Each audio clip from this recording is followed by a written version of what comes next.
Hello, my Ukrainian friends. My name's Christine, and I'm an American living in California. Today, I want to talk to you about different significant events in California, which include the Gold Rush and California's journey to statehood. Here is a current map of the United States of America. So, California is on the west coast, and it's surrounded by Oregon in the north, Nevada to the east, and Arizona to the southeast. Before California ever became a state, it was known as the California Republic. And the people who lived there were mostly the Native Americans and the pioneers who had traveled from the East and the Midwest. I have some artifacts here that I'll be showing you throughout the video. And in reference to the Native Americans, this is a specific type of basket that would have been woven in the style of Native Americans. And here is another. It's called a coil pot, and it's not finished, but you can see that you feed some straw through it and you have to tie around it. I made both of those, and I was taught by Native American how to make them. And this is an arrowhead. Let me see if I can get a good picture of that. Those were used for fishing and hunting. They're the top of an arrow. Obviously, it's called an arrowhead. And that is an artifact from California. In 1849, a man named Marshall found gold in the Sacramento Valley of California, and this sparked what became the California Gold Rush. The California Gold Rush was a huge amount of people moving to California, hoping to strike it rich in the mines, finding gold, and creating a fortune.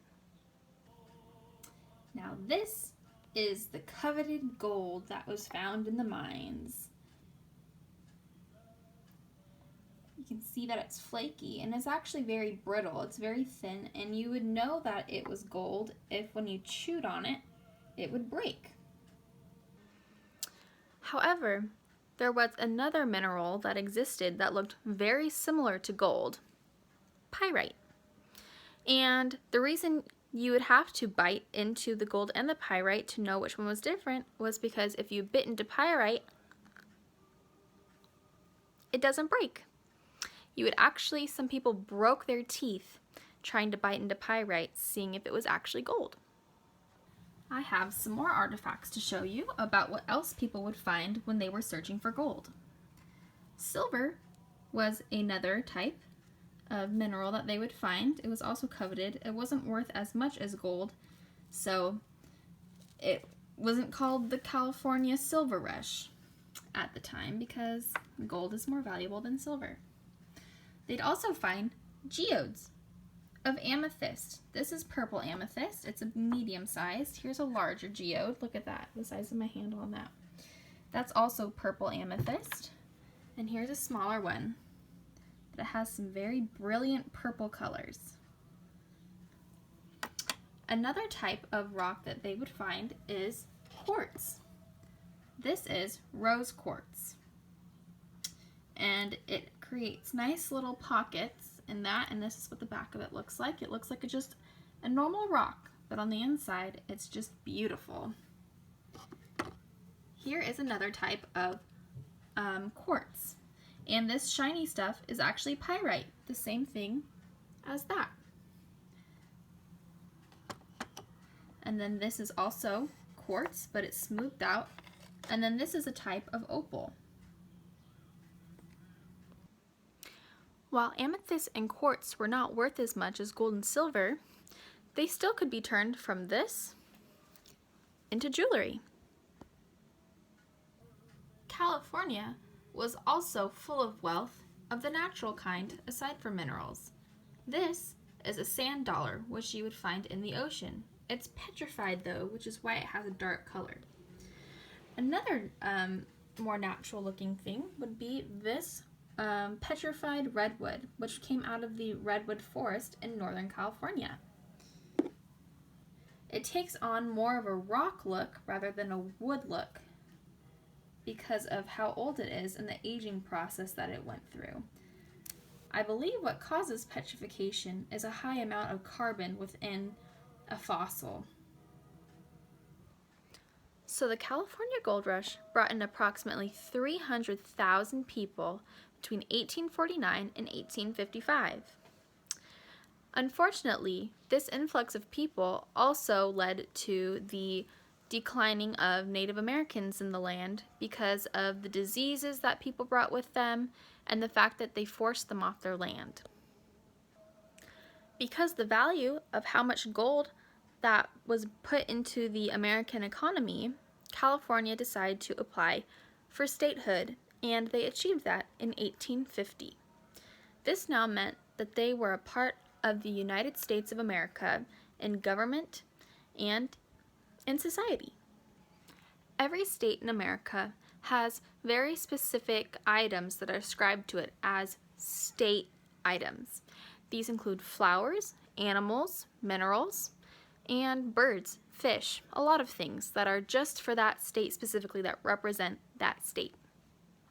In California, our flower, official flower, is a poppy, also known as the California state poppy.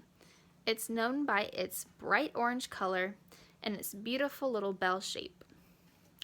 I grow these in my backyard because they happen to be my favorite flower. And the Californian animal is the grizzly bear. And it's actually very significant because, as I showed earlier, this is our state flag, and it has our grizzly bear right on it. And our state mineral is gold. Most people living in California in the early 1850s would have had some trusty boots. Maybe not exactly like this, but generally like it. We call these cowboy boots. Another thing they would have had is a good hat. One with a wide brim so that they could keep the sun, the bright California sun, off of their face. Many early Californians would have also had horses. That was the main way to get around, or you'd have to walk. And if you had a horse, you would probably have some good gloves so that you wouldn't be holding the reins for a really long time without, burning your hands. Even though California held much promise for many people in the search to find gold and become wealthy, life wasn't all that easy in the early days.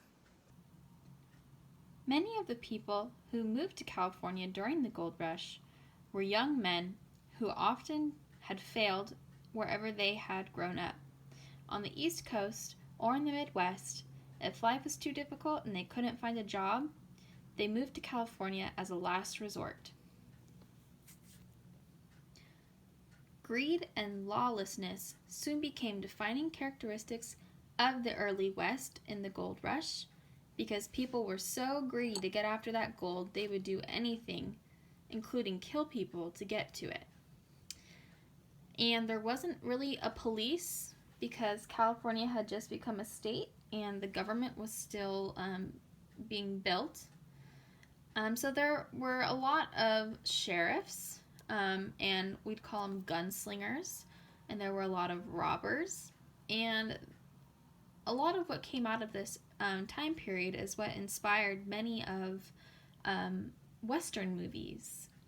I don't know if you would know them, but they're people like Clint Eastwood and Tom Selleck and John Wayne. He's probably the most famous.